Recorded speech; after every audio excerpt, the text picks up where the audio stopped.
Upatisa, you're not enjoying the play, are you? You seem completely indifferent and uninterested. Ask yourself the same question, Kalita. You seem quite unimpressed yourself. Neither the actors nor the viewers will live for more than 100 years. In no long time we'll all be dead. We're absorbed in watching entertainments, seeking fun, but for what benefit? Surely it would be better to seek the path beyond all suffering. I've been thinking the same way as you. All right then. Let's seek out a teacher under whom we can live and practice. To which hermitage should we go? Which teacher should we seek out? These days, there's so many sects. But we should choose the school of Master Sanjaya. It's large and respected, with many followers, located right in the city of Rajagaha. Besides ourselves, we'll have to persuade our followers to go with us. All right, we'll leave tomorrow.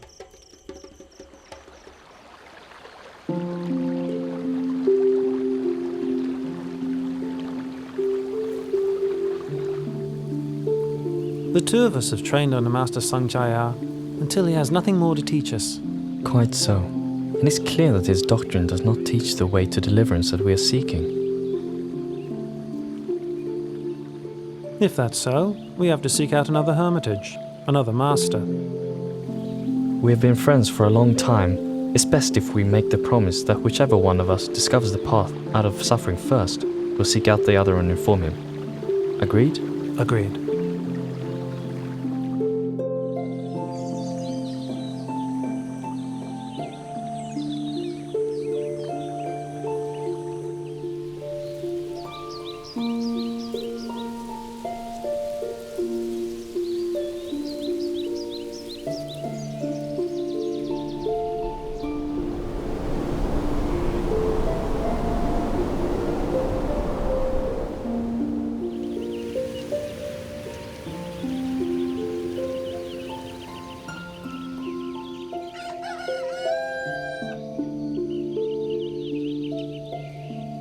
This renunciant walks with such inspiring mindfulness and composure. I've never seen any recluse like him before. I must take this opportunity to prepare him a seat and attend to his needs. Then, when he has eaten, I'll politely ask him where he comes from. Venerable Sir, my name is Upatisa, but some people call me Sariputta after my mother's name, Sari. Please, may I be permitted to ask you, where did you ordain? Who's your teacher? Whose teachings or words do you follow? My name is Venerable Asaji. My master is the Lord Buddha from the Sakyan clan. I'm his disciple and follow his teachings. And what exactly did your master teach you? I've just been ordained and thus cannot give you all of the profound teachings. But I can give you a brief version. Whatever dharmas arise due to causes, the great teacher explains those causes and the ending of those dharmas.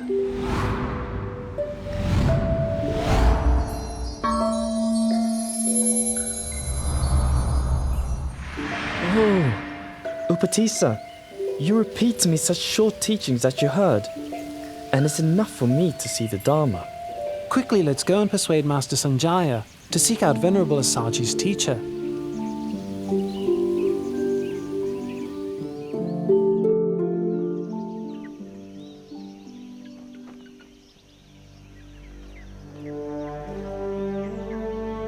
In this world, of which do you think there is more? Intelligent people or foolish people? More foolish people, Master. Such being the case, let those intelligent people go to study under Samana Gautama. I'll stay here for the sake of the foolish.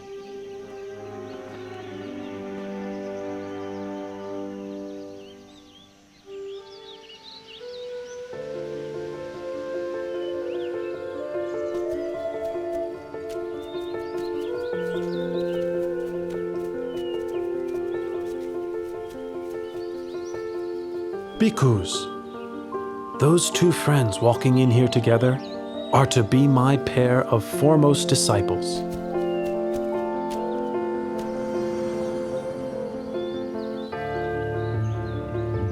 The one well established in morality develops ever-present awareness of objects as they arise in the mind. Seeing such objects arising and ceasing continually, he begins to grow weary of them. Becoming weary, he lets go of his grasping and clinging. Letting go of grasping and clinging, his heart is released. Having heard the Buddha's teaching, all of the two friends' followers attained arahantship. But Upatissa and Kolita themselves, with their great accumulation of spiritual qualities and wisdom, were disposed to a slower but more profound realization of the Dhamma, and therefore did not yet become fully enlightened. The two of you are now ordained as monks. I give you the names which will be an honor to your mothers as follows: Venerable Sariputta and Venerable Moggallana.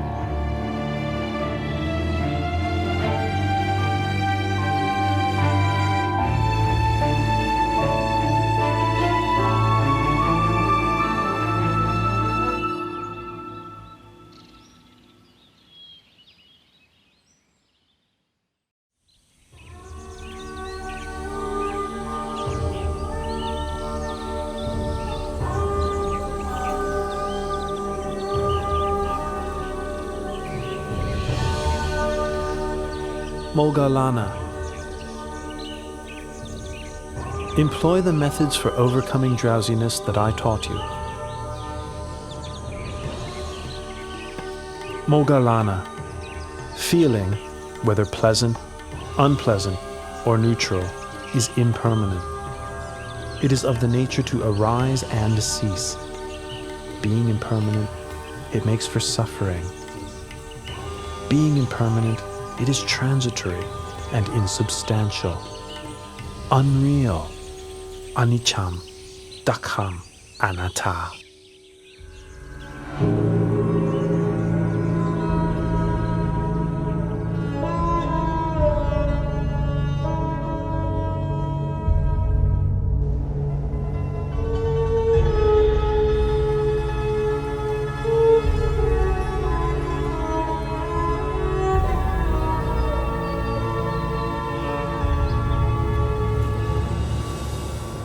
Venerable Buddha, sir, I take the view that all things are disagreeable to me.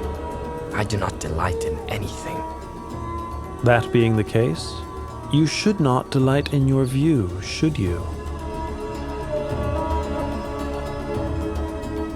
Diganaka.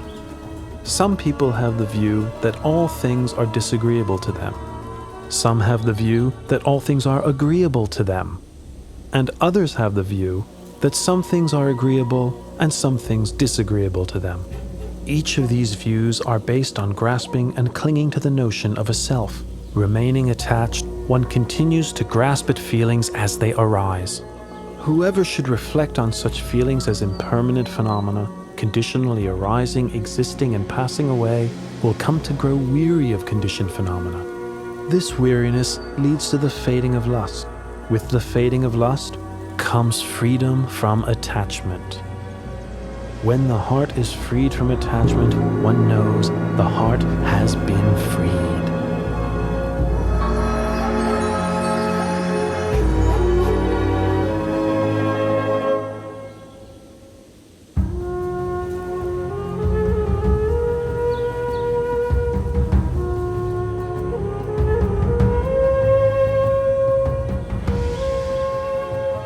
Hearing the Buddha's teaching uprights that which was overturned, reveals that which was hidden, shows the way to one who was lost, shines a light in the darkness. I take the Buddha, Dharma, and Sangha as refuge for the rest of my life.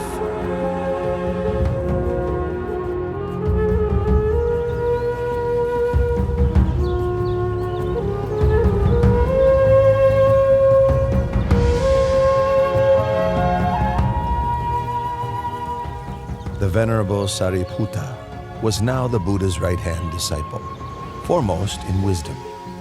Venerable Moggallana was the Buddha's left-hand disciple, foremost in psychic powers.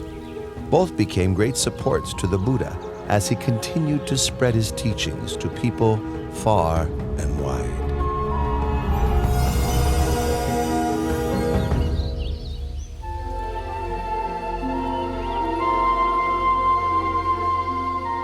Oh, Venerable Assaji, today has brought such a wonder. Yes, indeed. Many of the Buddha's faithful disciples, hearing that the Lord Buddha was staying at Velvovana Monastery, traveled separately to meet him and pay their respects. This one great meeting was the occasion for 4 great marvels. Katuranga Sanipata means that 4 marvels occurred together on the same day. 1. On that day, 1,250 disciples of the Buddha came together without having made any prior arrangement. 2. Each of those disciples had been ordained by the Buddha himself. 3. Each of those disciples was attained to arahantship. 4. The meeting took place on the full moon of the 3rd lunar month, which is named Magha. Today is the day of the Katuranga Sanipata. I'll deliver the Ovada Patimokkha to the bhikkhus. To refrain from all evil, to do good to one's utmost, and to purify one's mind. This practice is the fundamental principle of Buddhism.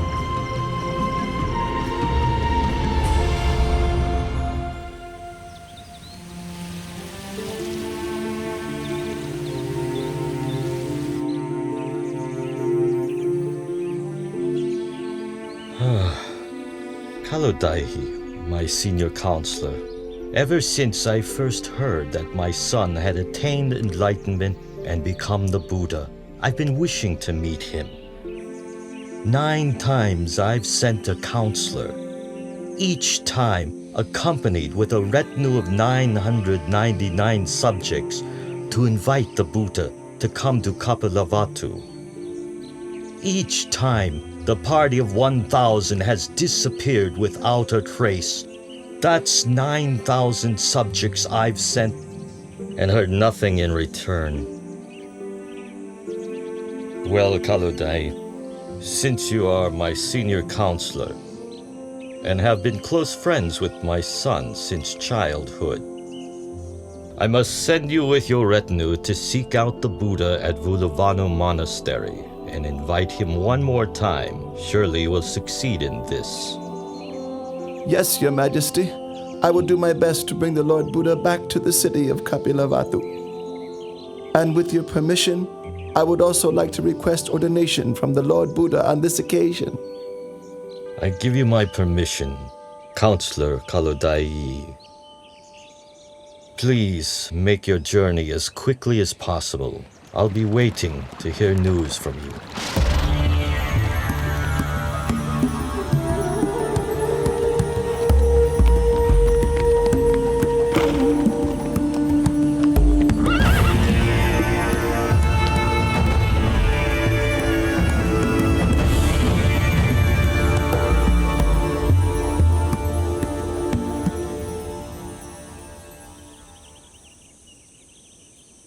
Each of you should diligently train yourselves thus.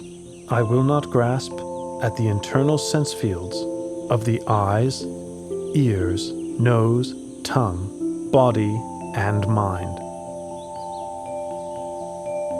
I will not grasp at the external sense fields of form, sound, smell, taste, bodily contact, and mental objects.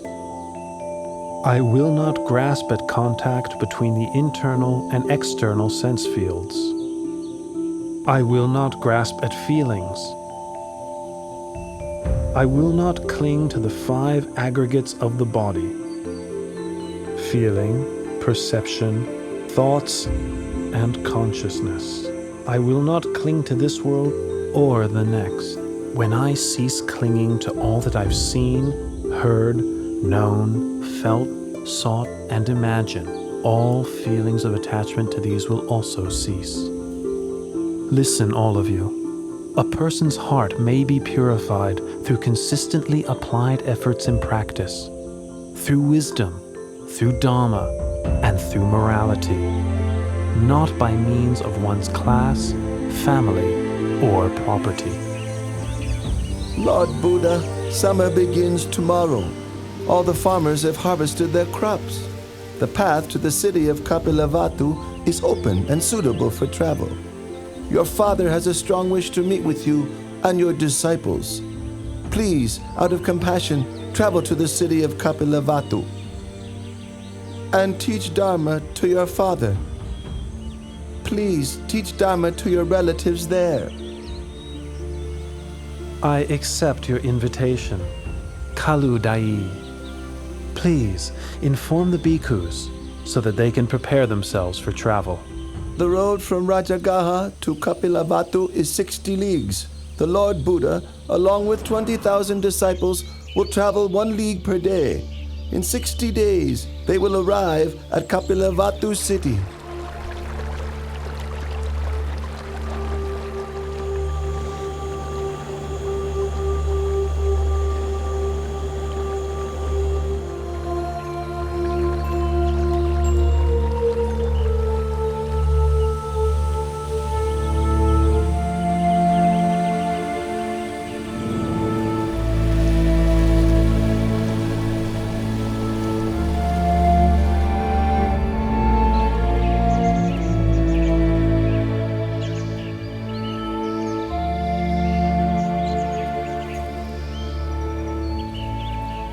My relatives chose this banyan grove to build Nigrota Monastery as an offering to the Buddha.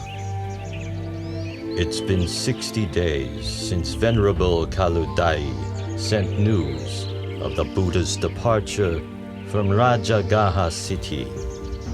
My relatives are waiting here to greet him. The Lord Buddha and 20,000 bhikkhus have arrived, Your Highness.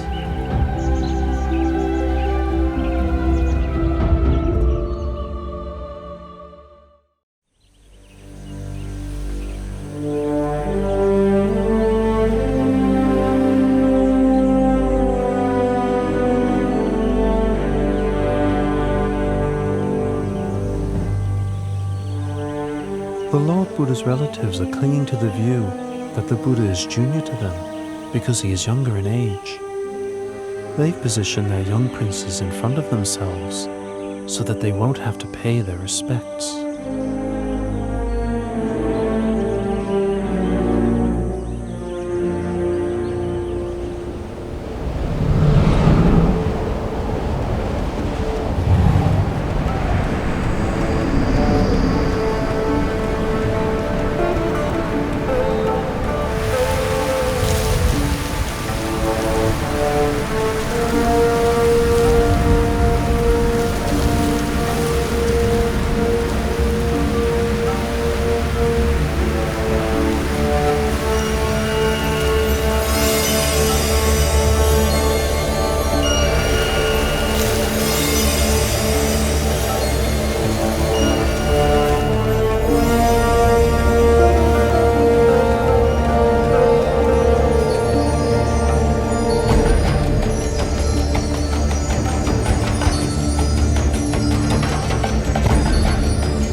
When my son was newly born, and the Sita the hermit bowed with him, at that time I also paid homage for the first time. 7 years later, during the royal plowing ceremony, my son sat in meditation, and the rose apple tree shaded him throughout the afternoon, its shadow not shifting with the course of the sun. Witnessing this, I paid respects to my son for the second time. Now on this occasion, a truly wonderful marvel has appeared. May I take this opportunity to express my veneration for the third time.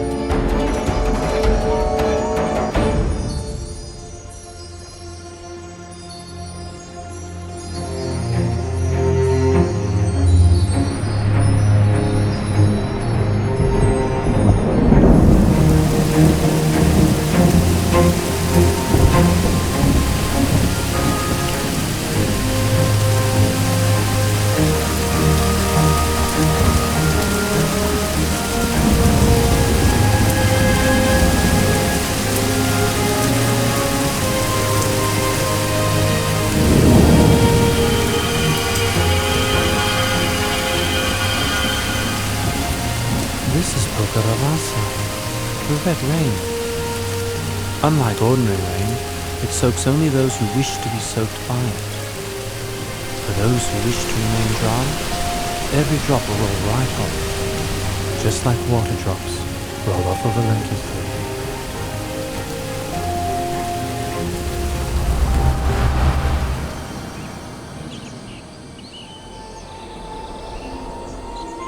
My father and relatives, this is not the first time this red rain has fallen upon such an assembly of relations. In the past, when I was born as Vesantara, Pokaravasa also rained down on a congregation of myself and my relatives. Listen, all of you. Whoever upholds morality will have happiness in this world and the next. Whoever upholds morality will be blessed with riches and good fortune. Whoever upholds morality has an unobstructed path to nirvana. Therefore, may you all uphold the purity of morality.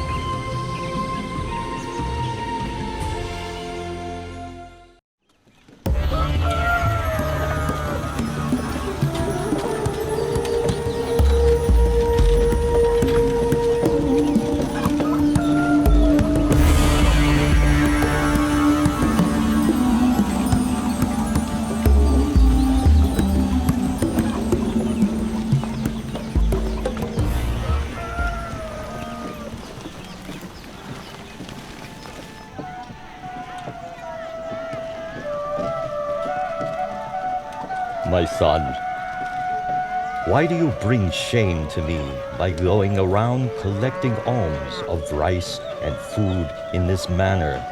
You are of royal lineage, an heir to my throne. Or are you of the opinion that I cannot afford to provide you or your disciples with enough food myself? Father, at the moment of my enlightenment, I departed from the Sakyan royal family lineage and was established in the lineage of awakened Buddhas. My going for alms round is in accordance with the tradition of all Buddhas. The Venerable Sangha also practiced this Buddhist convention. Father, please pay attention to this teaching.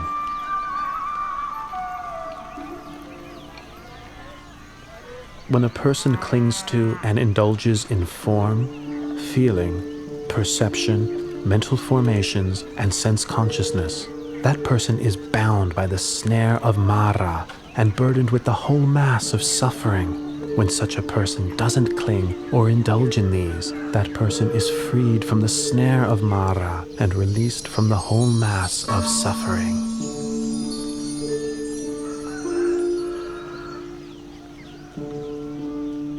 Please, may I invite you and all your disciples to receive alms food in the royal palace tomorrow morning.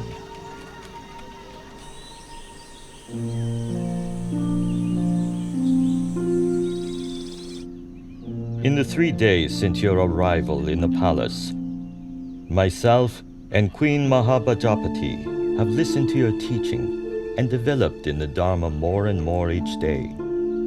However, Bimba who was your wife, has not yet emerged from her room to approach you. She has stayed right there the whole time, immersed in misery. I would like to invite you to please go and speak to her, so that she also may benefit from your teaching. Father, I will go to teach Bimba, taking Venerable Moggallana and Venerable Sariputta, my left and right hand disciples, with me.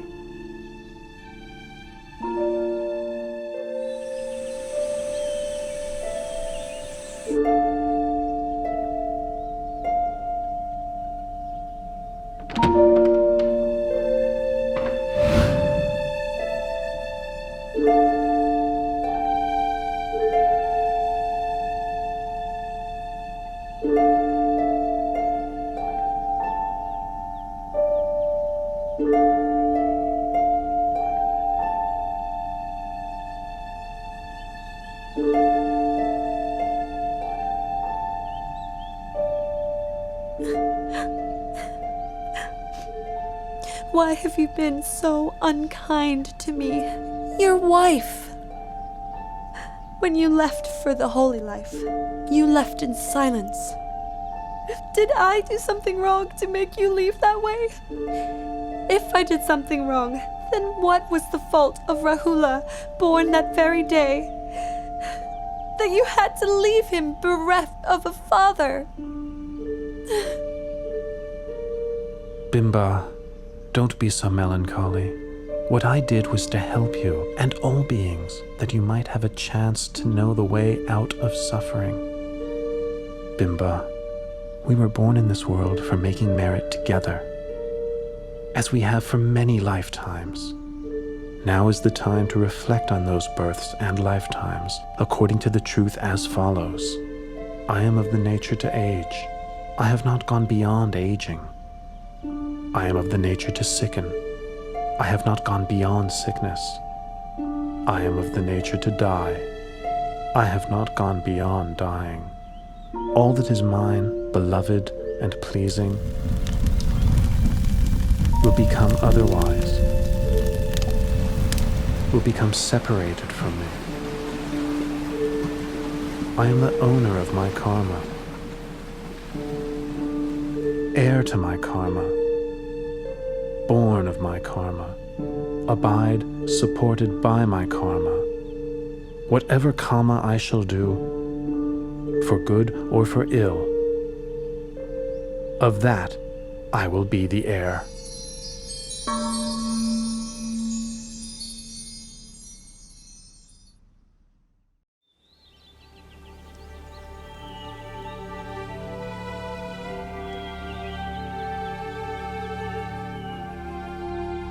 My mother tells me that you have great treasures, you have great wealth.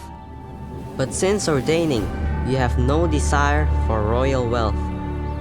As your royal successor, I wish to request my inheritance, which is mine by right. External treasures bind one to the round of death and rebirth on the wheel of samsara. Better to give the noble treasure, that is, the most excellent internal treasure, instead of worldly wealth. Rahula, I have the most excellent noble treasure to offer you.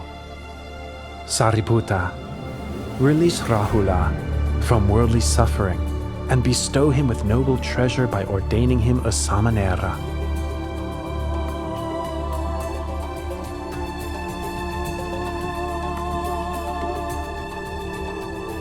Rahula, from this point on, you are a Samanera Rahula.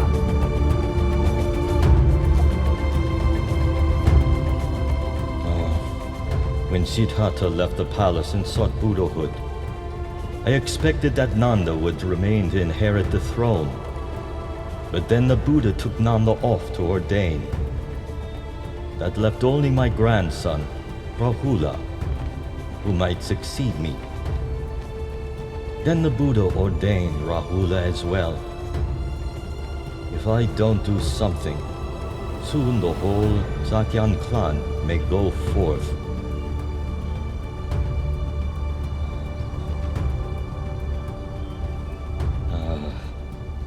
I must quickly go to the Nigrota monastery and plead with the Buddha.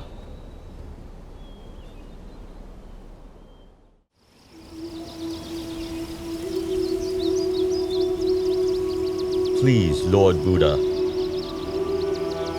from this point on, should any householder's son wish to ordain, in the Buddha's dispensation, if his parents don't give their consent, please don't give the ordination. Father, I agree to your request. Tomorrow I will leave together with the Venerable Nanda, Samanera Rahula, and the Bhikkhu Sangha for the Veluvana monastery in the city of Rajagaha.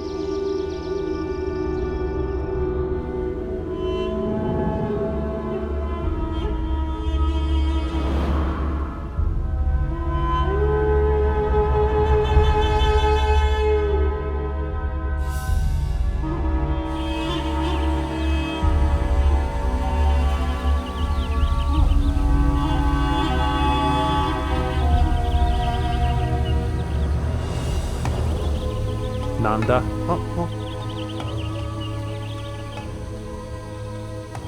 Since you were first ordained, you have not been intent on the practice of Dharma or the living of the holy life. All your thoughts are of returning to the household life. My heart is constantly yearning for my wife, Janapada Kalyani. There's not a moment spent when I don't think of her. Nanda, come with me, and I'll show you things that you've never seen before.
Nanda, those are Apasara goddesses in heaven. What do you think about them? Every one of those Apsara goddesses is beautiful in face and form. I can think of nothing to compare them with. Even my wife, Janapada Kalyani, has not half their beauty. Nanda, can you see that what you thought before to be exceedingly beautiful now pales in comparison to greater beauty? Yes, Lord Buddha, I can see.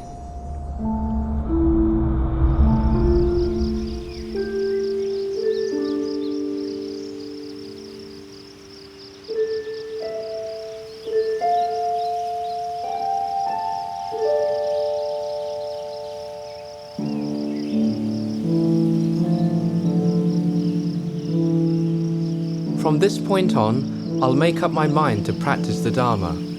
I'll live the holy life without letting my heart be obsessed with Janapada Kalyani ever again. I've now seen for myself that there are countless goddesses in heaven, many times more beautiful than her.